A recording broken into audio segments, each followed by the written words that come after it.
All right.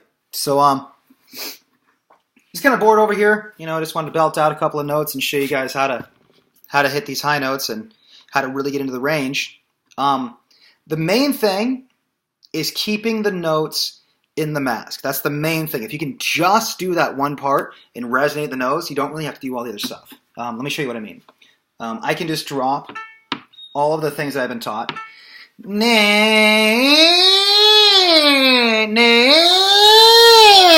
I can go all the way through the passaggio like that. I'm not doing anything with the throat. I'm just doing a.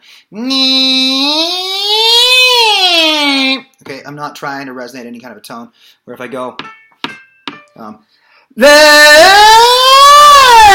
and really start focusing the sound in a certain way, it's going to be bigger. Yeah, you know, screaming the right way with the just a little bit of vocal fry. Yeah. Okay, it's not really that hard. It's pretty easy to get into. But that's really the main thing. If you can just keep it in the nose and get in through the nose in this little, you can really do it.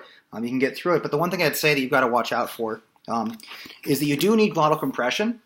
You do need it. But you don't need as much as you might think. You're probably going to think that you need a lot more than you actually do. And you can sing real heavy. You can. It's not that you can't do that. But oftentimes that'll really just put a lot of strain on your neck, strain on your throat. And so I'd recommend staying away from a real glottally compressed sound until you get more used to it. You do need some. And without glottal compression, the sound will be really, really small and thin. With too much, it's going to sound real thick and it's going to be real tight. It's going to be hard to sing. And you'll hear that in the sound. And it's not that it's a bad sound necessarily. I mean, there's plenty of hard rock singers that sing with a lot of glottal compression. M. Shadows is definitely somebody who I've noticed sings with a lot of glottal compression. And those of you who don't know what glottal compression is, let me show you what I mean. So glottal compression is where you're holding back air in your voice. So it's like the, hey man, what's up? Can you pass another joint? Oh, yeah. Okay, that's it. It's the Jack Black sound, guys. No.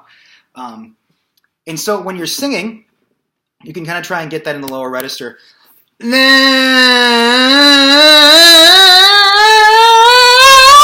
Okay. Yeah! Okay. And it's to me, like, I don't even try and sing with that. That's kind of where Jeff Tate sang, where he really kind of messed up his upper register to some degree. If I'm going to try and get aggressive, I'm just going to scream. That's just what I do. It's easier on my voice. When you're screaming, you're actually opening up your chords and you're lessening the strain that you're putting on. It's not as hard on their voice. It might rough up your vocal cords a little bit, but I don't mind a raspy voice. That's fine. You know, I sing rock music. I'm not singing R&B or opera.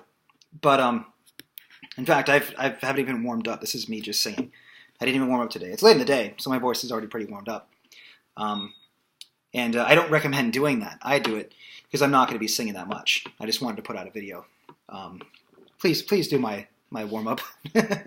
5 minutes of tongue trills, 5 minutes of hums. That's really all you need. You just do it at the speaking level. Your voice will be ready to go. Then start stretching through scales, and you'll be good to go. You'll be okay. I did maybe 10 seconds of tongue trills, and I was like, fuck it, I don't want to warm up. But let me think here as well. You know, if you're trying to sing without glottal compression, you start to have a little bit of trouble around the middle voice oftentimes. So, I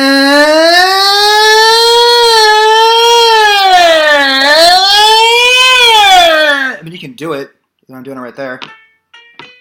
But I still have a minimal amount of glottal compression, and I'm still able to get right through the middle voice. And I practice. Some people want to try different vowels. I hear people want to work on an ah vowel. That's cool if you want to do that. You're going to get less of a rock sound. It's going to sound more like someone like David Coverdale or something like that. The A vowel is a nay. To me, is the quintessential rock sound. That's the Robert Plant sound. That's the Axl Rose, Chris Cornell. You know, all those guys sang with a nay. And they would focus it differently, but that's really what they practice more than anything. And anyways, that's my video. And I forget what I was talking about. Something about probably screaming and belting and singing high. But Patrick O'Brien, come on over to songrocker.net if you want to take a lesson. And yeah, I'll get you going on it. I promise that I can get you going on this. This is a technique. It's not like I'm just doing these weird sounds. There is certainly a technique and a method behind the madness. Boom!